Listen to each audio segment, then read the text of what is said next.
ओम शांति। तो बाबा ने इस सीजन की लास्ट की मुरली चलाई और लास्ट मुरली में बाबा ने होमवर्क दिया हम सभी के लिए।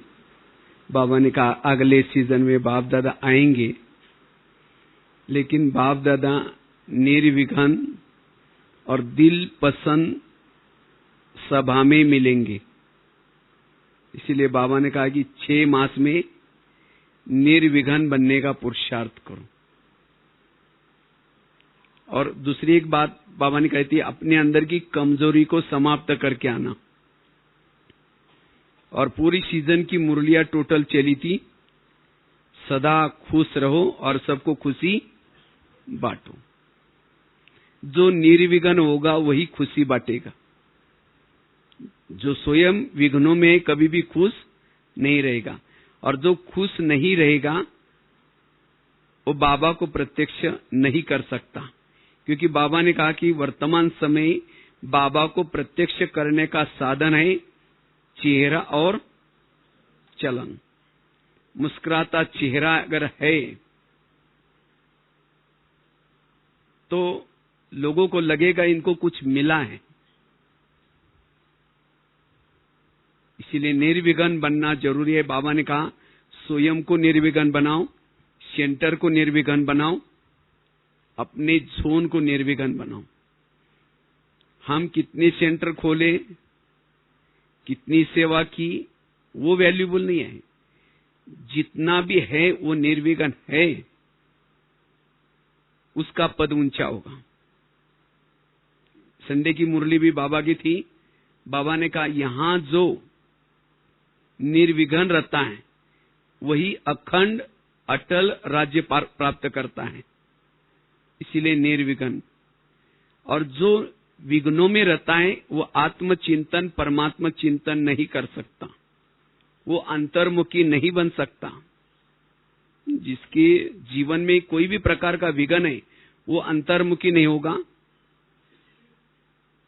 वो स्वधर्म में नहीं टिक सकता। जो विघ्नों में है वो वायुमंडल को क्या करेगा, खराब करेगा। वो पर चिंतन पर दर्शन करता रहेगा। जो विघ्नों में है पर चिंतन पर दर्शन। और ऐसी आत्मा के संकल्प वेस्ट चलते हैं। जिसके जीवन में कोई विघ्न है उसके संकल्प चलते हैं। इसीलिए बाबा कहते बच्चे निर्विघ्न बनो। और जो विघ्नों में है वो कर्म योगी नहीं बन सकता, कर्मों में उसका योग नहीं लगेगा। और ऐसी आत्मा की कंप्लेन क्या होंगी, हमको पुरुषार्थ के लिए टाइम ही नहीं मिलता है। उसका टाइम कहां जा रहा है, वो सोया है तो भी विघ्नों में है, तो भी उसके संकल्प चल रहे हैं। चलते फिरते भी उसके संकल्प चल रहे हैं। योग में बैठेगा तो भी योग नहीं लगेगा। योग में बैठेगा, लाल लाइट चल रहा है, गीत बज रहा है, शुरू करेगा मैं आत्मा हूं, शांत स्वरूप हूं। फिर कहेंगे मेरे को उन्होंने क्यों बोला, फिर कहेंगे छोड़ो मैं आत्मा हूं। फिर कहेंगे 15 दिन पहले भी तो बोला था। फिर कहेंगे ठीक है मैं आत्मा हूं। फिर कहेंगे सबके बीच में क्यों बोला। वो आधा घंटा पूरा हुआ, उसका योग नहीं जुड़ रहे। और जिसके विघ्नों के संकल्प चलते हैं उसका मन भारी होता है, और भारी मन परमधाम में नहीं जा सकता। जिसके मन में निगेटिव विचार चलते हैं उसकी बुद्धि अस्वच्छ होगी। और अस्वच्छ बुद्धि से ना परमधाम को देख सकता है ना परमात्मा को देख सकता है। इसीलिए कईयों की कंप्लेन है, जब हम योग में बैठते हैं हमें कुछ दिखता ही नहीं। क्यों नहीं दिखता, क्योंकि बुद्धि कैसी है, अस्वच्छ है। इसीलिए बाबा कहते बच्चे निर्विघ्न बनो। और जो विघ्नों का चिंतन करता है, जिसने उसके लिए विघ्न निर्माण किया, उस व्यक्ति के लिए वो कभी भी शुभ भावना नहीं रख सकता, दुआएं नहीं दे सकता। कहते इसको दुआ मैं कभी नहीं दूंगा, इसने मेरे लिए क्या क्या किया। उसके अंदर नफरत घृणा आदि आदि भर जाता है। उसकी वृत्ति भी नेगेटिव होगी, उसकी उस व्यक्ति के लिए दृष्टि भी नेगेटिव। वो बात हंस भी रहा है, लगेगा मेरे को देखकर जरूर हंस रहा है। वो किसी से बात भी करता है उसको लगता है मेरी बात जरूर कर रहा है। और ऐसा व्यक्ति जो निगेटिव विचार चलते हैं, इसको दुनिया में कहा जाता है तनाव, जिसको इंग्लिश में कहते हैं टेंशन। 10 मतलब 10, सन मतलब बच्चे, पहले तो 2-4 हैं और फिर ये 10 होंगे तो कैसा सुखी रहेगा। और ऐसी आत्मा जब योग में बैठते हैं, वो क्या कंप्लेन करते, पता नहीं कैसे कैसे विचार आ रहे हैं, वो क्यों आ रहे हैं। अब किसी के 10-12 बच्चे हैं और वो शाम को बैठेगा, मम्मी पापा, एक आया कहेगा पापा जी मुझे कपड़े चाहिए, हिलाता रहेगा। फिर कहेगा ठीक है बेटा मेरा पेमेंट हो जाएगा दे दूंगा। दूसरा कहेगा पापा जी मुझे परीक्षा की फी देनी है। तीसरा कहेगा पापा जी मुझे जितने बच्चे उतनी समस्या भी। इसीलिए दुनिया में कहता है छोटा परिवार सुखी परिवार। अगर 2-3 बच्चे हैं उनकी पालना करो, माँ बाप भी सुखी, बच्चे भी सुखी। इसी तरह जिसने सारा दिन विघ्नों के वश होकर के अनेक संकल्प विकल्प इच्छाएं तृष्णाएं पैदा की और शाम को योग में बैठेगा, वही संकल्प विकल्प रूपी बच्चे उसको हिलाते रहेंगे, पापा जी मम्मी जी। आप उस संकल्प विकल्प के मम्मी पापा है, आपके पास नहीं जाएंगे, पड़ोसी के पास थोड़ी जाएगा। जिसने पैदा किया उसके पास घूम के आते हैं। फिर योग में कैसा लगेगा योग। इसलिए योग मतलब ऐसे नहीं कि योग करते समय योग के संकल्प चलाओ। जिसने सारा दिन अपने विचारों के ऊपर ध्यान रखा है, संकल्पों के ऊपर ध्यान रखा है, कम से कम संकल्प चलाएं, वही स्थिर योगी बन सकता है। इसलिए बाबा कहते बच्चे निर्विघ्न बनो।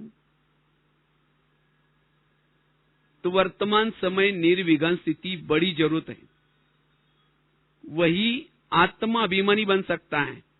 आज कई भाई बहनों की कंप्लेन है, मेरी बीजरूप स्थिति, बिंदुरूप स्थिति, लाइट माइट स्थिति बनती ही नहीं। क्यों?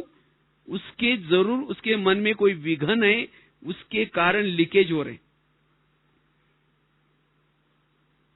अगर संकल्प निगेटिव चलते, विरत चलते, आत्मा अभिमानी स्थिति, अशरीरी स्थिति, लाइट माइट नहीं बन सकते। इसीलिए शिवरात्रि की मुरली चली और बाबा ने खास कहा कि आप लोग बर्थडे मनाने के लिए आए हो तो बाप के लिए गिफ्ट कुछ लाई है। तो सब बाबा ने कौन सी गिफ्ट मांगी थी? विरत संकल्प। और सभी ने हाथ भी खड़ा किया था कि मुरली सुनते समय किया होगा तो दे दिया था, लेकिन फिर कभी कभी क्या हो जाता है। बाबा ने कहा कि अगर ये गिफ्ट आप देंगे तो मैं तुम्हें गिफ्ट दूंगा। बाबा ने कौन सी दी थी? फरिश्ता भव। जो व्यर्थों से मुक्त बनेगा वो फरिश्ता बनी जाएगा।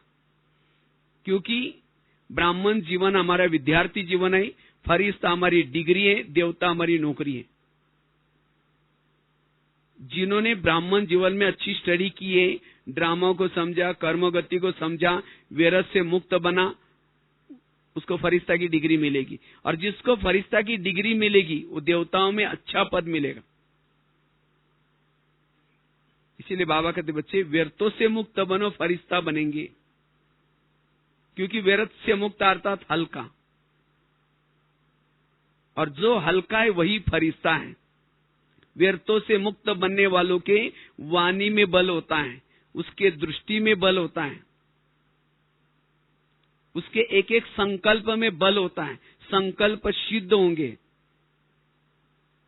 इसलिए बाबा कहते बच्चे व्यर्थों से मुक्त बनो। और जो व्यर्थों से मुक्त है वही सदा खुश रह सकता है और फिर औरों को भी खुशी बांट सकता है। तो हम व्यर्थों से मुक्त कैसे बने, निर्विघ्न कैसे बने? विघ्न 3-4 प्रकार के होते हैं।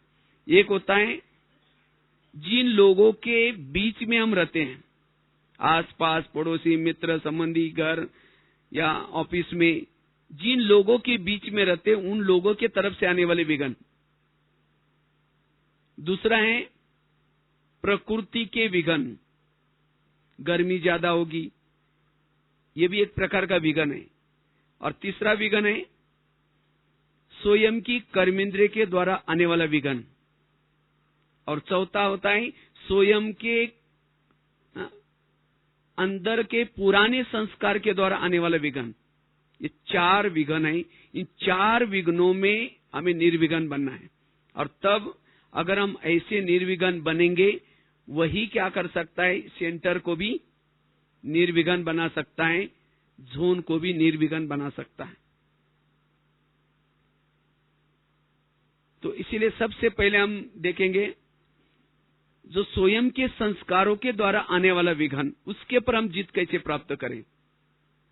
कभी कभी और लोग हमें परेशान नहीं करते हैं, और लोग हमारे से अच्छा व्यवहार करते हैं, लेकिन कभी कभी हमारे खुद के ही संस्कार क्या होते हैं, अंदर से आते हैं, और वो हमारी जो बुद्धि परमधाम में जाती थी, जो मन परमधाम में जाता था, उसके बजाय वो मन बुद्धि क्या करें, उन संस्कारों के वश हो गए। ये बहुत बड़ा विघन है, और इस विघ्नों में हमें निर्विघ्न बनना है। वास्तव में संस्कार, जिसको बाबा ने इस सीजन की लास्ट मुरली में कहा था, कमजोरी को समाप्त करके आना। हर ब्राह्मणों में एक कोई कमजोरी है, आप अपनी स्वयं की कमजोरी ढूंढे, जिसको कहते हैं कड़ा संस्कार। और कड़ा संस्कार, वास्तव में हमारे संस्कार कभी परिवर्तन न होते। संस्कार परिवर्तन शब्द गलत है। संस्कार मर्ज हो जाते हैं, संस्कार इमर्ज हो जाते हैं। जब हम ज्ञान योग करते हैं, अमृत वाला उठते हैं, रोज मुरली सुनते हैं, नियम पर चलते हैं, तो हमारी आत्मिक ताकत बढ़ जाती है, जिसे वो संस्कार दब जाता है। अभी भट्टी कर रहे हैं, योग लगा रहे हैं, तो लग रहा है कि मेरे अंदर के सब संस्कार परिवर्तन हो गए, भाग गए, भागे नहीं, वो दब गए हैं। अगर वहां उस संस्कार को थोड़ा सा हवा पानी मिल जाता है, थोड़ा सा कुछ शक्ति मिल जाते है, वो संस्कार जागृत हो जाते। फिर कहते ये कहां से आया। राम रावण का युद्ध चलता है, राम क्या करता है, रावण का एक सिर काटता है, फिर दूसरा दोबारा चिपक जाता है, फिर दूसरा काटता है, फिर चिपक जाता है, रावण मरता नहीं। तो विभीषण ने कहा ऐसा नहीं मरेगा, उसके नाभि में तीर लगाओ। और जब नाभि में तीर लगाए तो रावण मर गया। इसी तरह आज हम भी रावण को मारने में लगे हैं। कोई 2 साल से लगाए, कोई 3 साल से, कोई 10 साल से, लेकिन गले काट रहे हैं। कभी काम का काटते, कभी क्रोध का काटते, वो दोबारा आकर के जुड़ जाते। इसीलिए उसके नाभि में तीर लगाओ। नाभि है कड़ा संस्कार। हर एक में ऐसा ही कोई कमजोरी है, उस कमजोरी को खत्म करना है। बाबा कहते हैं माया मेरी कौन है, बेटी है, और हम बाबा के कौन है, बच्चे। तो माया और हमारे रिश्ता क्या हो गया फिर, भाई बहन।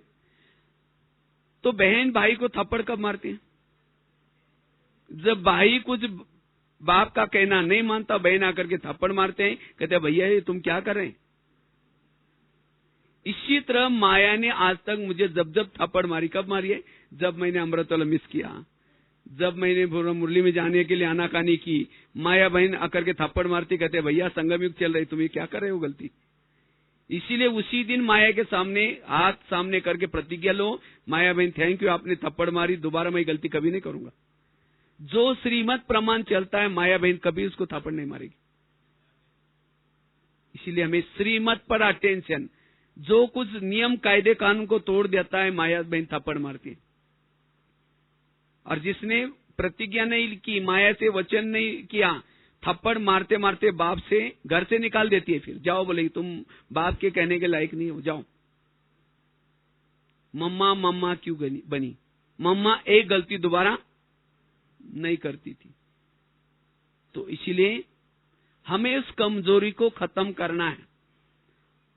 जैसे महाभारत में शिखंडी जब भीष्म के सामने आता है, शिखंडी भीष्म कौन था, महारथी था, लेकिन उसके कोई हथियार काम नहीं करते। इसी तरह हर एक के अंदर का जो कड़ा संस्कार है, उसके लिए वो शिखंडी है। जब वो आ जाता है, उसके बाद ज्ञान है, योग है, सब कोई काम नहीं करेगा। और क्यों आता है, क्योंकि उसी संस्कार से मैंने जन्म जन्मांतर से सुख लिया है, और इसीलिए उसके साथ हिसाब किताब है। इसीलिए वो सामने आता है, सब ज्ञान योग ठप हो जाता है, बुद्धि को ताला लग जाता है। ये बहुत बड़ा। और जितना समय उस विघ्नों के अधीन है, उतना समय भविष्य में हम राजा नहीं बनेंगे, अधीन वाले बनेंगे, दास दासी बनेंगे। इसीलिए बाबा कहते बच्चे अपने संस्कारों से मुक्त बनो। अगर मेरा यह कड़ा संस्कार रह गया, अंतिम समय उस संस्कारों के अंश के वंश बनेंगे। कईयों को लगता है विनाश हो जाएगा तो मेरी कमजोरी ऐसी खत्म हो जाएगी, उस समय वैराग आएगा। ऐसी कोई बात नहीं है। अंतिम समय वही संस्कार माया के प्रवेशता का गेट बनेगा, क्योंकि अंतिम समय अनेक आत्माएं शरीर छोड़ने वाली हैं। और जब वो आत्माएं शरीर छोड़ेंगे, ऊपर जाने का तो बंद है दरवाजा, बाबा पहले जाएंगे, उसके बाद देवात्मा जाएंगे, उसके बाद पीछे वो लोग जाएंगे। तो वो आत्माएं जब हवा में भटकेंगी तो जो इस सृष्टि पर जिस संस्कार वाली आत्मा है उनमें प्रवेश करेंगी और अपनी इच्छाएं पूर्ण करेंगे। अब किसी काम विकार वाली आत्माएं शरीर छोड़े और जिसके अंदर काम विकार के संस्कार के अंश है उसमें प्रवेश करेगी और उस समय विकारों का फोर्स बढ़ेगा। भले विनाश हो रहा है लेकिन तो भी विकार फोर्स बढ़ेगा। ये अब काम चालू नहीं, ये तो केवल अपने संस्कार कभी तंग करते, आगे चल करके फोर्स बढ़ेगा क्योंकि माया अंतिम समय। इसीलिए बाबा कहते बच्चे उस संस्कार के ऊपर जीत प्राप्त करो। वास्तव में संस्कार अपने तरफ आकर्षित क्यों करता है, क्यों हम संस्कार के वश हो जाते हैं? हमने योग का वो अनुभव नहीं किया है। जिसने जिलेबी खाई मुझके सामने मुरमुरा, उसको फीका लगना चाहिए। अगर मुरमुरा जिलेबी से अच्छा लगता है इसका मतलब जिलेबी की टेस्ट नहीं लिया है। इसीलिए हमें तपस्या करना है और उस तपस्या से अशरीरी का सुख लेना है, विधेयी स्थिति का सुख लेना है। जिसने अतीन्द्रिय सुख लिया वो संस्कार उसके जीवन में नहीं आएगा। इसीलिए उस कमजोरी को खत्म करना है। पहले वो कमजोरी ढूंढे कि मेरी कमजोरी क्या है, और उसके लिए हम अपने जीवन में बचपन के 6 साल तक जाए और मेरे जीवन में कौन सी ऐसी कमजोरी बार बार रिपीटेशन होते हैं, वही मेरा कड़ा संस्कार। और उसको खत्म करने के लिए 2-3 युक्ति है। पहली युक्ति है, आप उस कमजोरी को बाबा को सुनाओ। जब अमृत वाला योग करते हैं बाबा को खुले दिल से सुनाओ। जैसे डॉक्टर जब वार्ड में चक्कर लगाता है तो पेशेंट उठ करके अपनी बीमारी बताता है, डॉक्टर साहब मैंने आपकी दवाई खाई, गोली खाई, ये भी लिया तो भी 2 बार उल्टी हुई, फिर ऐसा हुआ। डॉक्टर पूछते अच्छा और क्या हुआ, फिर वो लिख करके उसकी दवाई किसके पास, कंपाउंडर के द्वारा भेज देगा या फिर खुद आकर के दवाई देके जाएगा। इसी तरह ये दुनिया एक हॉस्पिटल है। सी बाबा सर्जन है, डॉक्टर है, और डॉक्टर नीचे वार्ड में चक्कर लगाता है अमृत वाला, और उसी समय हमें उठ करके अपनी बीमारी को बताना है कि बाबा मैं मुरली भी सुनता हूँ, मैं अमृत वाला भी करता हूँ, बाबा बाहर का भोजन भी नहीं खाता हूँ, तो भी उस विकार के संकल्प चल रहे, बाबा ऐसा हो रहा है। तो बाबा क्या करेगा, वो सब दवाई नोट करेगा और कोई कंपाउंडर मधुबन से भेज देगा, कोई ऐसी आत्मा भेज देगी जिसके द्वारा आपकी बीमारी की दवाई मिल जाएगी। उसी टॉपिक के ऊपर आपको क्लास मिलेगा। अगर नहीं, मुरली के द्वारा दवाई मिलेगी, नहीं टचिंग के द्वारा मिलेगी, दवाई जरूर मिलेगी। इसलिए बाबा को जरूर सुनाना है। अब कई कहते बाबा तो भगवान है, बाबा को सुनाने से क्या फायदा, बाबा तो जानता होगा ना मैं इस संस्कार के वश हो गया। अब कोई डॉक्टर तो बीमारी के बारे में जानता है तो भी पेशेंट सामने आता है तो पूछता है आपको क्या हुआ। उस समय पेशेंट थोड़ी बोलता है आपको पता नहीं मेरे को क्या हुआ, आप डॉक्टर किसी लिए बने। पेशेंट को बोलना पड़ता है। इसी तरह हम भी अपनी बीमारी को बाबा को सुनाए, तब जाकर के उसकी दवाई मिलेगी, तब उसका असर कम हो जाएगा। पहली युक्ति। दूसरी है, उस संस्कार से मुक्त बनने के लिए, उस विघ्नों से मुक्त बनने के लिए जो भी सीनियर भाई बहने जिनको बाबा ने निमित्त बना करके सेंटर पर रखा है वो अनुभवी है, इसीलिए रखा हुआ है। अगर कोई प्रॉब्लम है खुले दिल से सुनाओ। नहीं तो हम क्या करते हैं, पूछेंगे भाई जी बहन जी कैसे चल रहे पुरुषोत्तम, हाँ दीदी बहुत अच्छा चल रहे हैं। अब उस संस्कार के वश हो रहे, माया आ रहे, लेकिन बताएंगे नहीं कभी। छिपाएंगे तो छिपाते छिपाते खुद भी छिप जाएंगे, ओम शांति हो जाएंगे। फिर कहेंगे ये माता ये बहन बहुत अच्छी थी, इसको अचानक क्या हो गया। अचानक नहीं हुआ, कई दिनों से माया उसके ऊपर वार कर रही थी, उसने छिपाया, इसीलिए खत्म हो गई। इसीलिए कोई भी बीमारी को छिपाओ नहीं। अपना नाम सुनाने की शर्म आते, किसी और का नाम बताओ। उन्होंने मुझे इस संस्कार के बारे में पूछा था, मुझे नहीं आया, हम क्या बताएं उनको, तो उसे भी दवाई मिलेगी। तीसरी बात है, मुरली जब सुनते हैं, मुरली सुनते समय का हमारा भाव क्या रहे, मेरे संस्कार क्या है, आज उस प्रमाण बाबा ने मुरली में कौन सा पॉइंट दिया है। डिस्पेंसरी में जाएंगे तो दवाई कौन सी मांगेंगे, कहेंगे आपके पास जितनी दवाई मुझे दे दो सब। जो बीमारी है वही दवाई लेंगे ना। सिर दर्द है, सिर दर्द की दवाई मांगेंगे, पेट दर्द है उसी की दवाई मांगेंगे। इसी तरह मुरली डिस्पेंसरी है, उसके अंदर काम क्रोध लोभ मोह सभी विकारों की दवाई है। तो मेरा क्या प्रॉब्लम है वही पॉइंट लेना है, उससे सफल बन जाएंगे उस संस्कार को परिवर्तन करने के लिए। ये तो हम क्या करते, कोई भी पॉइंट बुद्धि में रख देते और इसीलिए उसका असर नहीं होता। चौथी बात है, हमें सोमानों के अभ्यास करना है। और सोमान भी हर संस्कार के सोमान अलग अलग है। काम के पर जीत प्राप्त करने वाले सोमान अलग है, क्रोध के पर जीत प्राप्त करने वाले सोमान अलग है, कर्मेंद्र पर जीत प्राप्त करने वाले सोमान अलग है। तो जिस प्रकार के सोमानों से अभ्यास करने से संस्कार कम हो जाता है, उसी टैबलेट को यूज करना है। पांचवी बात है, अगर उस कमजोरी को परिवर्तन करना है, उस विघ्नों में निर्विघ्न बनना है, उसके लिए उस संस्कार के वातावरण से स्वयं का बचाव करो। अगर उस वातावरण में जाएंगे, उस संस्कार को थोड़ा सा हवा पानी मिल जाता है, वो जागृत होता है, संकल्प में आएगा, एक्टिविटी में आएगा, फोर्स बढ़ेगा, कंट्रोल नहीं होगा।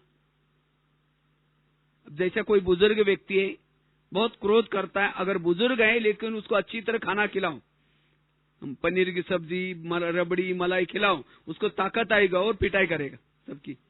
अगर उसको खाना नहीं खिलाएंगे तो खटिया पर बैठ करके कहेगा मैं आकर के वहां मारूंगा, लेकिन मारने का काम, अब खाना ही नहीं खाए तो मारेगा कहां से। इसी तरह हमारे अंदर के जो आत्मा के जो पुराने संस्कार जागृत क्यों होते हैं, कि उसको कहीं ना कहीं भोजन मिल जाता है।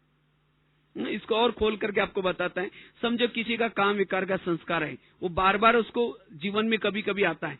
क्यों ऐसी वो आत्मा क्या करते हैं, कोई टीवी में ऐसी सीरियल देखेंगे, फैशन करेंगे, कोई किताब पढ़ेंगे, कोई गीत सुनेंगे, उस संस्कार के लिए क्या दे रहे, भोजन दे रहे।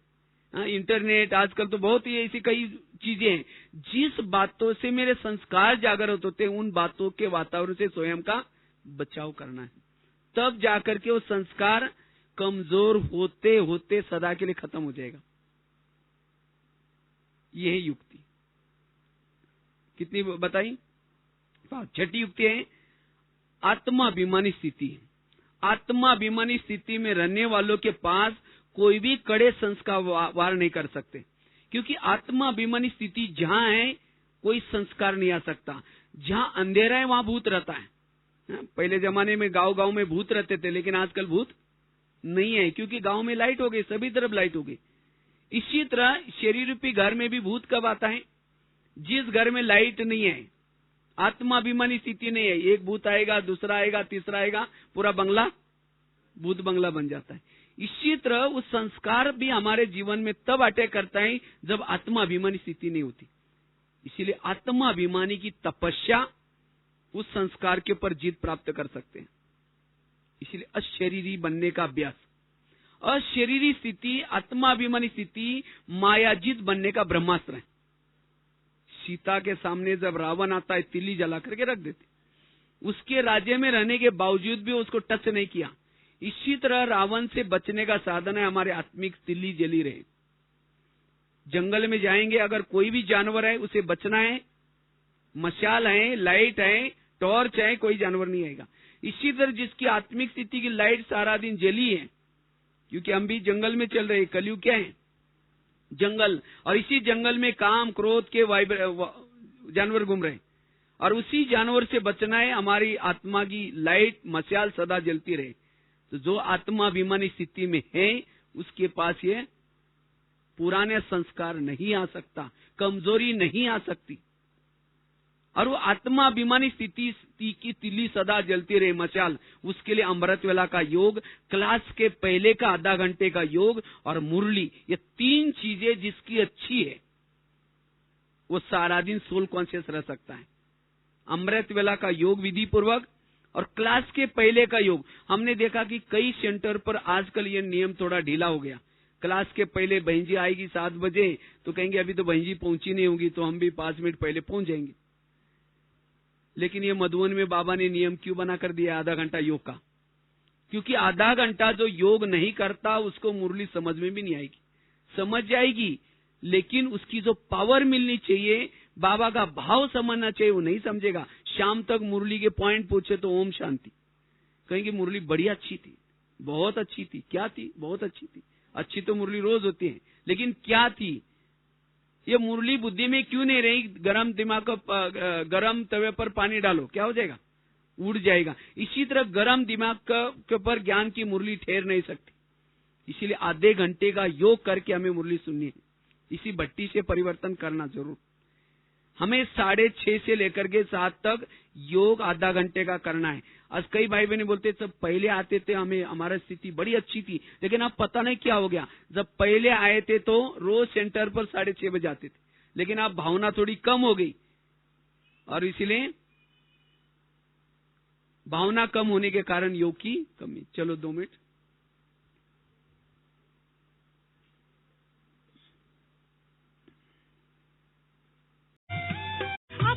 विघन है कर्मेंद्रिय को द्वारा आने वाला विघन। अगर भविष्य के राजा बनना है,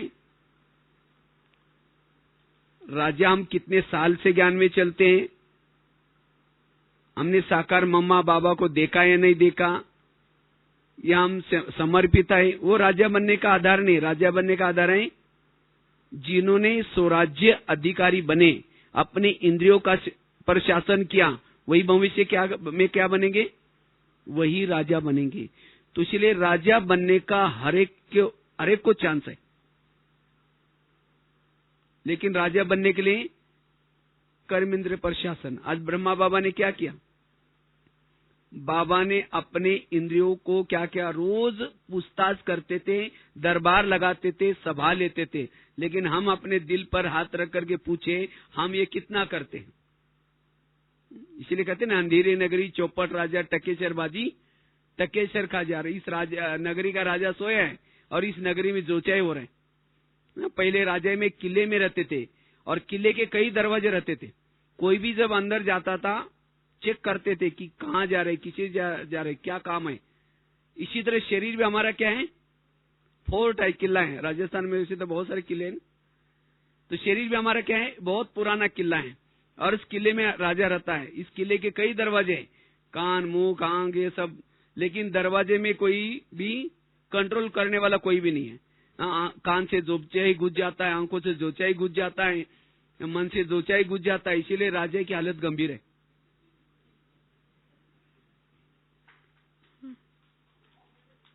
इसीलिए अब क्या करना पड़ेगा?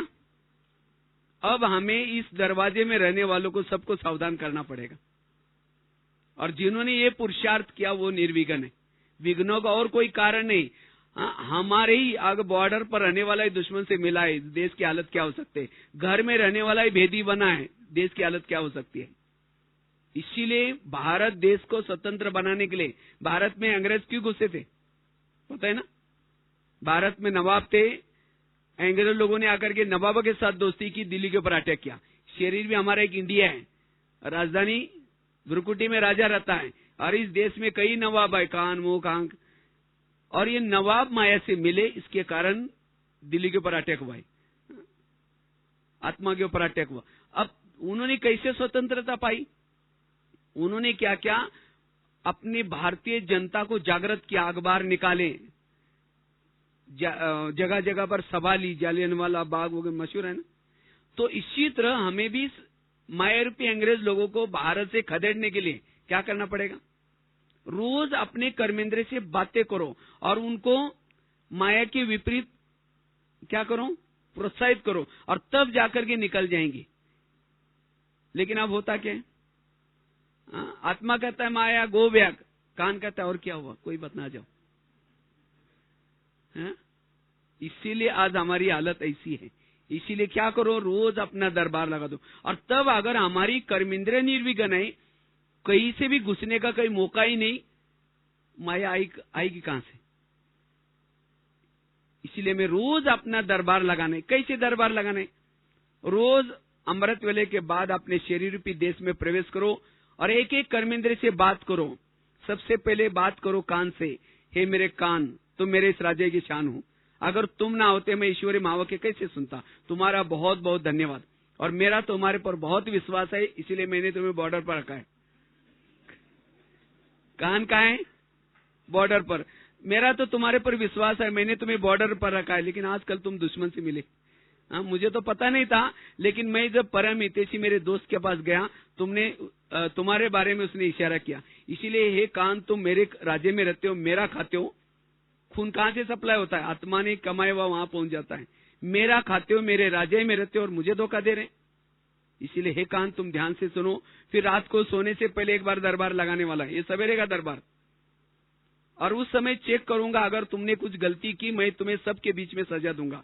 और ऐसे नहीं करना कि मुझे कुछ पता नहीं चलेगा, क्योंकि मैंने आजकल पूरे चारों तरफ फोर्ट के सीसी कैमरे लगाए हैं।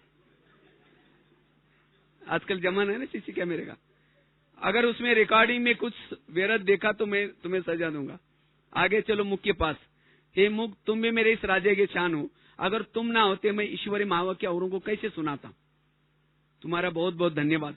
लेकिन कभी कभी तुम मेरे आत्मा भाई का इंसल्ट करते हो, अपमान करते हो, जिसके कारण मेरा आत्मा मेरे से रूठ जाता है और मुझे बददुआएं देता है। क्या मैंने तुम्हें इसीलिए रखा है? अगर तुमने किसी को ऐसा बोलेंगे, मैं तुम्हें सजा दूंगा। आगे चलो आंखों के पास। हे आंखें, मुझे तो 84 जन्म में बहुत सारे आंखें मिली, लेकिन तुम्हारे जैसे भाग्यशाली नहीं मिली, क्योंकि तुम्हारे द्वारा मैंने सत्यम शिवम सुंदरम को देखा है। क्या उसको देखने के बाद तुम इस संसार का कुछ व्यर्थ देखना बाकी है? कुछ देखना बाकी है? तुम उस सत्यम शिवम सुंदरम को घंटों तक निहारता, जिसको देखने के लिए आंखें तरसती है, और उसको देखने के बाद तुम भी इस संसार का व्यर्थ क्यों देखते हो? अगर देखेगा, मैं तुम्हें सजा दूंगा। आगे चलो पांव के पास। हे पांव, तुम भी मेरे इस राज्य के शान हो। अगर तुम ना आते, मैं सेवा करने के लिए कैसे जाता? भले मुख ने भाषण किया, आदि दुआ तुमको भी मिलती है, क्योंकि मुख को किसने लाया? पांव सभी इंद्रियों को सिर पर उठा करके लेके आता है। इसीलिए कोई भी व्यक्ति घर में आता है, उसके चरण छूते हैं। चरण, तुम्हारा धन्यवाद, इस व्यक्ति को हमारे घर में लाया। लेकिन कभी कभी ये चरण तुम परचिंतन करने के लिए मुख को भी लेके जाते हो। अगर तुमने मुख ने परचिंतन किया, आदि बदवाई, तो तुमको भी लग जाती है। इसीलिए तुम कहना, मेरे राजा ने मना किया, तुमको भले कान जाना है, परचिंतन सुन करके आ जाओ। मुख तुम परचिंतन करके आ जाओ, कोई बात नहीं। अब मुख अगर पांव लेके नहीं जाएगा तो मुख अकेला थोड़ी जाएगा। आगे चलो मन के पास। हे मन, तुम भी मेरे इस राज्य के शान हो। अगर तुम ना होते, मैं परमात्मा का चिंतन कैसे करता? तुम्हारा बड़ा धन्यवाद। आगे चलो बुद्धि की बात। हे बुद्धि, मैंने तुम्हें योग्य समझा और पूरा इंद्रियों में से चुन करके राजा बनाया, मंत्री बनाया। क्योंकि पूरा इंद्रियों का मंत्री कौन है? जहां से ऑर्डर चलते, पूरा राजकारोबार चलता है। तो मैंने तुम्हें मंत्री बना करके पूरा राजकारोबार तुमको दे करके मैं निश्चिंत होकर के बैठा था। लेकिन तुमने ऐसे कुछ गलत निर्णय किए, मनमत प्रमाण चले, जिसके कारण मेरी राजाई चली गई, मेरे सोने के महल चले गए और मेरा ताज चला गया। इतना ही नहीं, तुमने मुझे रावण के जेल में डाल दिया। यही मेरे विश्वास का फायदा किया। इसीलिए हे बुद्धि, आज से मैं सावधान हो गया हूं। अगर तुमने कुछ गलत निर्णय किया, मैं तुम्हें सजा दूंगा। इसको कहते हैं राजा। इसी तरह हर कर्मेंद्र से बातें करो। 5-7 मिनट की बात है। इसीलिए कहते हैं तुम पहले अपने घर को सुधारो, बाद में दूसरों को ज्ञान सुना। घर मतलब लौकिक घर नहीं, ये घर है। इस घर में रहने वाला हर इंद्रिय अगर श्रीमत प्रमाण चलते हैं, हमारे व्यक्तित्व का प्रभाव पड़ेगा। और उसके बाद फिर रात को सोने से पहले फिर सबकी दरबार लगा दो। सबसे पहले कान को पूछो, हे कान, तुम्हारा चार्ट कैसा रहा? आपका बहुत बहुत धन्यवाद। 7 बजे तुम्हारे द्वारा मैंने मुरली सुनी थी, लेकिन 12-1 बजे कोई एक माताजी आई थी, मैंने सीसी कैमरे में देख लिया था, रिकॉर्डिंग में, और कुछ व्यर्थ बातें सुना रहे थे। तुमने बड़ा नजदीक जाकर सुना था। जबको तुमको मैंने मना किया था तो भी तुमने सुना। इसीलिए तुम्हारे लिए सजा कौन सी? तुम्हें दोबारा मुरली सुननी है। कान कोई काट कर फेंकना नहीं, वो नहीं सजा। सजा कौन सी है? कौन से कान पर चिंतन सुनते, जिस कान में ज्ञान की कमी है। इसीलिए सजा कौन सी दो? मुरली सुनने की। जितना परचिंतन सुनने की बुराई है, मुरली खूब सुनते रहो, अपने परचिंतन सुनना बंद हो जाएगा। आगे चलो मुख के पास। हे मुख, तुम्हारा चार्ट कैसा रहा? समझो कान ने दरवाजा खोला था, दुश्मन को अंदर लिया था, तो कम से कम तुमने तो अपना दरवाजा बंद रखना चाहिए था। क्योंकि मैं तो 7 दरवाजे के अंदर बैठा हूं, लेकिन तुमने भी कहा वो ऐसी करते, मेरे साथ भी ऐसा किया। इसीलिए तुम्हारे लिए सजा कौन सी? कल के दिन तुम्हारा कारोबार बंद रहेगा। मौन है मुख की सजा। तो इसी तरह जिसका हर कर्मेंद्र पर ध्यान है, वो उसको कोई विघन नहीं आएगा। विघन आज जो आता है, हमारे द्वारा ही आता है।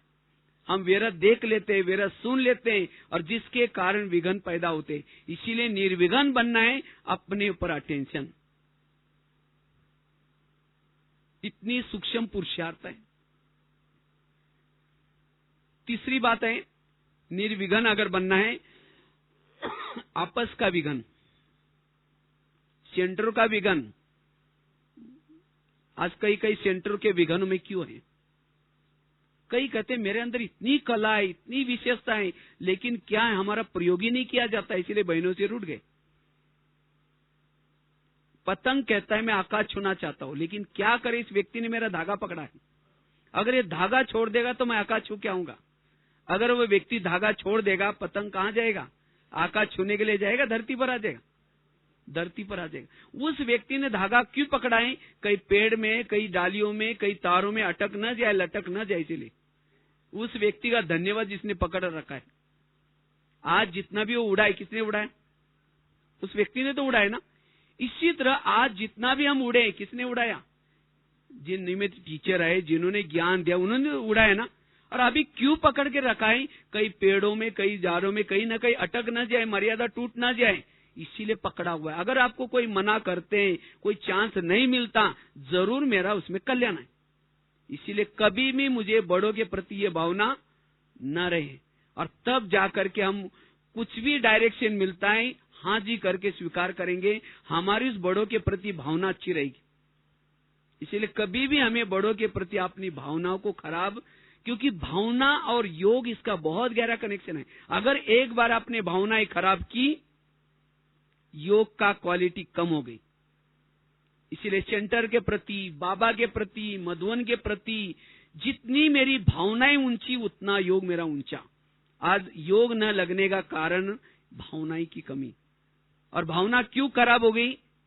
क्योंकि हमने किसी के द्वारा कुछ सुना, या खुद की निगेटिव चिंतन के द्वारा उनकी निगेटिव बातें, अवगुण देखे, और यही आज के विघ्न है सेंटर के। इसलिए बाबा कहते बच्चे निर्विघ्न बनो। आज परिवार के विघ्न, आपस में जिनके साथ में रहते हैं, कहते ये ऐसे करते, वैसे करते, ये क्यों करते? कभी कभी तो ऐसे सब देख करके कहते भगवान आपने भी आंखें बंद किया कि मेरे साथ क्या हो रहा है? मेरे साथ जो कुछ हो रहा है सब मेरे ही कोई कर्मों का फल है। जो बोएंगे वही काटेंगे। आज कोई व्यक्ति मेरे साथ ऐसा वैसा कर रहा है, मेरे ही कोई कर्मों का फल है। हमारे संपर्क में जो भी लोग हैं, कोई हमें देने के लिए आता है, कोई हमारे से लेने के लिए आए। आज कोई किसी को सास बन करके तंग कर रहा है, कोई किसी को पति बन करके तंग कर रहा है, कोई बच्चा बन करके तंग कर रहा है। क्यों तंग कर रहा है? अगर उन दोनों के पिछले जन्म दिखाए जाए, समझो कोई सास किसी को तंग करती है और बहू ज्ञान में चलती है, अगर ज्ञान में चलते हैं, सास की वो बातों को ये करके उसका योग कहां लगेगा? उसको बार बार लगेगा ये सास मेरे को तंग करते हैं, योग में वही आएगा। वो क्यों तंग करते हैं? क्योंकि आपने भी कभी उसको तंग किया होगा। अगर दोनों का पिछले जन्म दिखाए जाए तो अभी की जो बहू है, पिछले जन्म में उसकी कौन थी? सास थी, और जो सास है उसकी बहू थी। इसीलिए कहते हैं ना, सास भी कभी बहू थी। इसीलिए जितना तंग करेगा अपना हिसाब क्या हो रहा है? तंग कर रहा है। तो जो इस कर्म सिद्धांत को पहचानता है, उसको कभी भी निगेटिव विचार नहीं आएंगे। तो इसलिए आज मेरे संपर्क में जो भी लोग आए, कोई मुझे देने के लिए आए, कोई मेरे से लेने के लिए आए। अगर चलते चलते किसी ने गाली दी तो क्या सोचो, अच्छा इसका भी दिन का बाकी तास पूरा हो गया, उसको उसका चिंतन नहीं चलेगा। इसलिए एक तो कर्म सिद्धांत को सदा याद रखना है।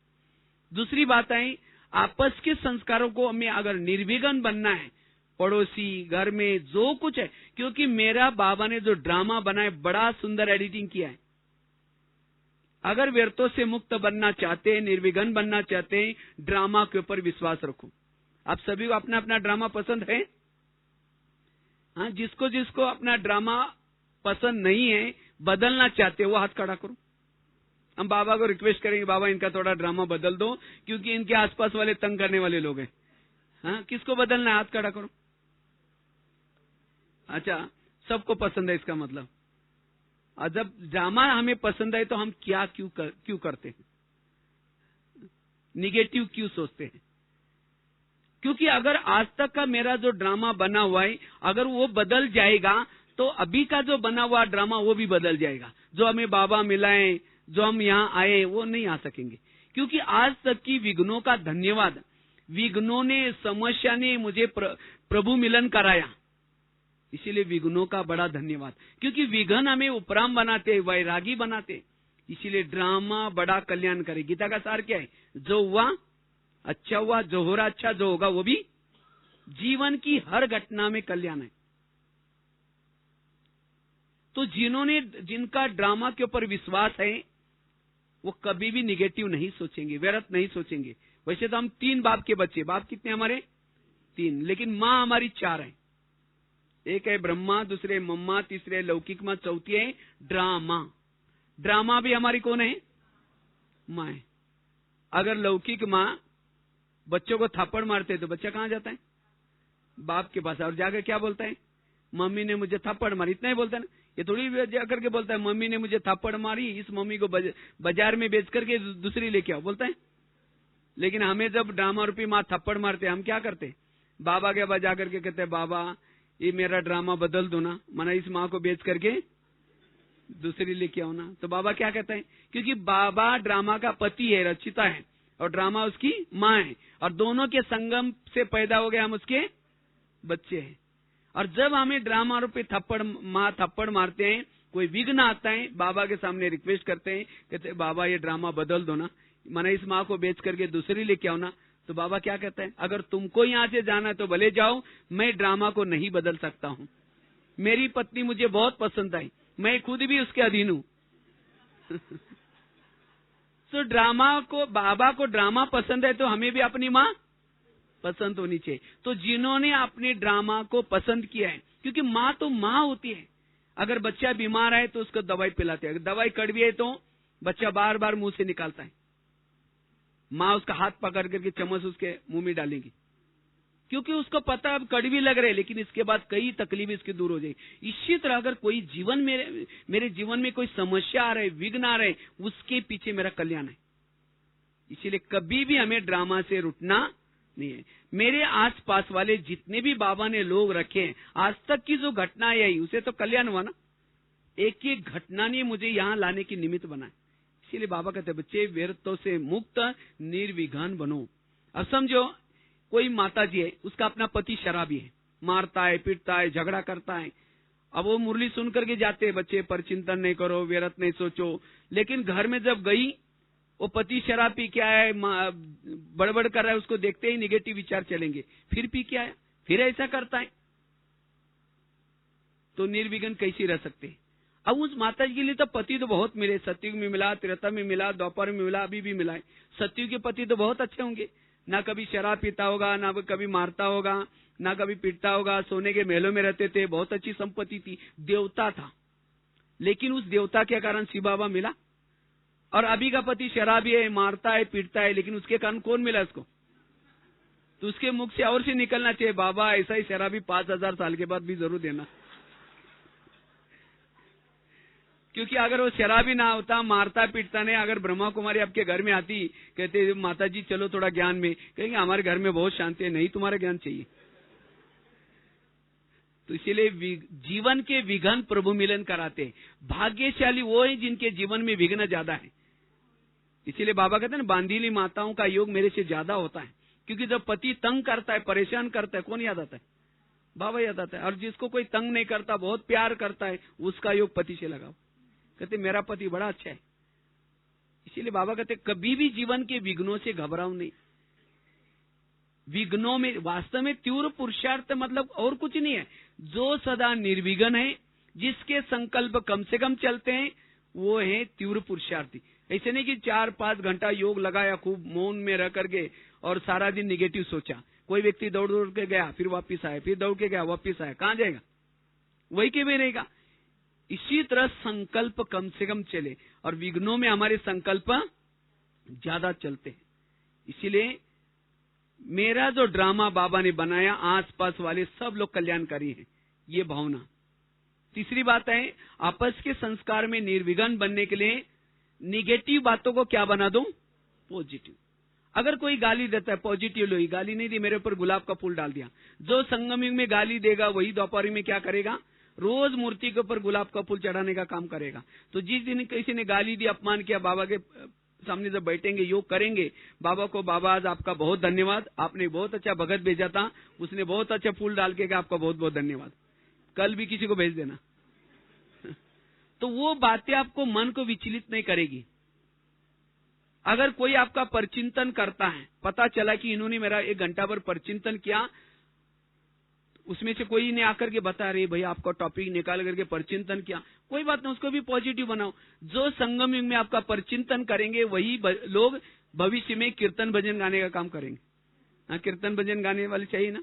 कीर्तन भजन में क्या होता है, परचिंतन में क्या होता है, 2 जन इकट्ठे होते, एक जन ताल बजा, एक जन कहता है वही ऐसी, दूसरे कहते हैं मेरे भी ऐसा था, ऐसे क्या माना, एक जन ढोल बजा रहे, एक जन गा रहे, दूसरा 2-4 जन सुन रहे। अगर संगम युग में जिसने आपका परचिंतन किया वही लोग द्वापर में, जहां जिस गांव में आपका शहर में मूर्ति बनेगी, मंदिर बनेगा, उसी जगह पर जन्म लेकर के 1 जन्म तक जिसने कहा ये है ही ऐसी, वो कहेगा ये देवी तुम बड़ी महान हो।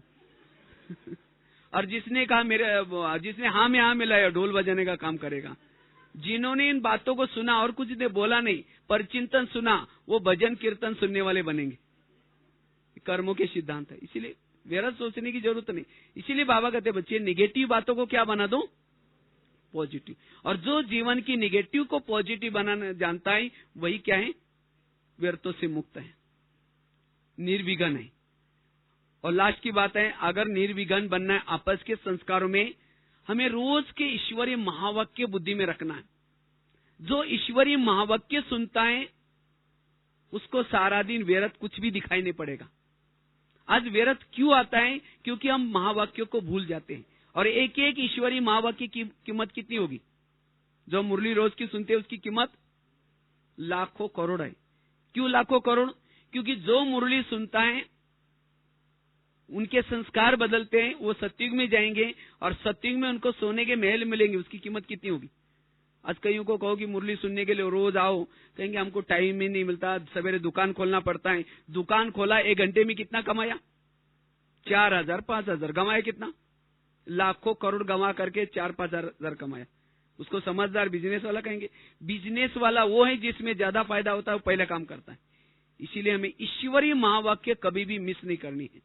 और जो रोज के ईश्वरीय महावाक्य सुनता है वो समर्थ बनता है, शक्तिशाली बनता है। और जो समर्थ है, शक्तिशाली है, उसको व्यर्थ कुछ भी दिखाई नहीं पड़ेगा।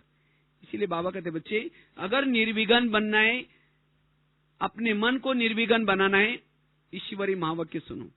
जो ईश्वरीय महावाक्य नहीं सुनता उसकी बुद्धि अस्वच्छ होते हैं। अस्वच्छ बुद्धि से जिसको भी देखेगा वो भी क्या दिखाई पड़ेगा, वो भी गलत नजर आएगा। क्योंकि हमारी दृष्टिकोण निगेटिव है, दृष्टि भी निगेटिव है। और मुरली सुनने से हमारे दृष्टि भी क्या बन जाते हैं, पॉजिटिव। हमारा दृष्टिकोण भी पॉजिटिव बन जाते हैं। इसीलिए बाबा कहते बच्चे रोज के महावाक्य सुनो, और केवल सुनना नहीं, सारा दिन उसको क्या करना है। जैसे बरसातों में गाड़ी के सामने वाइपर लगाते कांच के ऊपर, अगर वाइपर ना होता तो दिखाई नहीं पड़ता। इसी तरह मुरली एक वाइपर है, हमें रोज बीच बीच में क्या करना, अपने बुद्धि रूपी नेत्र के सामने उसको बीच बीच में चलाते रहना है। ऐसी समर्थ बातें जो सुनता है, उसका चिंतन करता है, वही व्यर्थों से मुक्त है। क्योंकि मन, जैसे बच्चा अगर चाकू के साथ खेलता है, उसका चाकू लेंगे तो बच्चा छोड़ेगा। अगर चाकू लेना है तो क्या करना पड़ेगा, दूसरा खिलौना। तो इसी तरह जितना समर्थ विचार देंगे उतना व्यर्थों से मुक्त बनेंगे। इसी तरह 3 प्रकार के विघ्न, एक तो बताया स्वयं का विघ्न, संस्कार का विघ्न, दूसरा बताया, और उसके ऊपर जीत प्राप्त करने के लिए 5 बातें बताई। उस कड़े संस्कार के ऊपर हमें जीत प्राप्त करनी है। और दूसरा विघ्न बताया हमारे कर्मेंद्र के द्वारा आने वाला विघ्न, उसके लिए रोज कैसे दरबार लगाना है, एक एक कर्मेंद्र से कैसी बातें करनी है और उसको सजा देनी है, तब जाकर के उस विघ्नों से निर्विघ्न बनेंगे। और तीसरा बताया आपस के संस्कारों के विघ्न। इसीलिए हम जो आपस में आए, हमारे अपने हिसाब किताब को चुक्त करने वाले हैं। कोई हमें देने के लिए आए, कोई हमारे से लेने के लिए आए। इसीलिए कोई किसी का दोष नहीं है। दूसरी बात बताई, निगेटिव को क्या बना दो, पॉजिटिव। और तीसरी बात बताई, ड्रामा के ऊपर विश्वास। अगर ये 3 बातें हैं तो कैसा भी कोई संस्कार वाला है तो भी हमारा क्या होता है, उसके साथ हम मिल करके रह सकते हैं। क्योंकि जो व्यर्थों से मुक्त होता है उसके साथ उसके अंदर एक शक्ति डेवलप होती है, वो सहन शक्ति। और जिसके पास सहन शक्ति है, सहन शक्ति की बाकी 7 बहनें हैं। सहन शक्ति बड़ी बहन है, बाकी 7 उसकी छोटी बहनें। अगर बड़ी बहन आए तो 7 बहनें भी आएगी, और 7 बहनें हैं माना अष्ट शक्ति है, उसके साथ में दैवी गुण भी। दैवी गुण शक्तियों के बच्चे हैं। सहन शक्ति आई, उसके 5 बच्चे आएंगे, शांति, एकाग्रता, एकरस, अंतर्मुखता, धैर्यता। इसी तरह जिसके पास अष्ट शक्ति है, 40 गुण है। और संगम युग में जिसके जीवन में 40 गुण है, अष्ट शक्ति है, मास्टर सर्वशक्तिमान है, और वो है भविष्य का राजा। और जिसके साथ में शक्तियां गुण है, वो निर्विघ्न है, वो भविष्य का राजा है। इसीलिए बाबा कहते बच्चे व्यर्थों से मुक्त बनो, ये गुण और शक्ति आपको सहयोग कर। लोग मुझे साथ दे या न दे, लेकिन गुण और शक्तियां मुझे साथ दे। इसीलिए कभी भी हमें नेगेटिव नहीं सोचना है। तो इस तरह से जितना हम निर्विघ्न बनेंगे, बाबा अगले सीजन में आएंगे तो ऐसी सभा में जाने के लिए बाबा ने कहा ना, दिल पसंद सभा, निर्विघ्न वाले बाबा को बहुत प्यारे लगते हैं। तो यही हमें पुरुषार्थ करना है, क्योंकि जितना निर्विघ्न होंगे फिर हमारा चेहरा मुस्कुराता रहेगा और औरों को भी खुशी मिलेगी। तो ये पुरुषार्थ करना है। ठीक है, ओम शांति।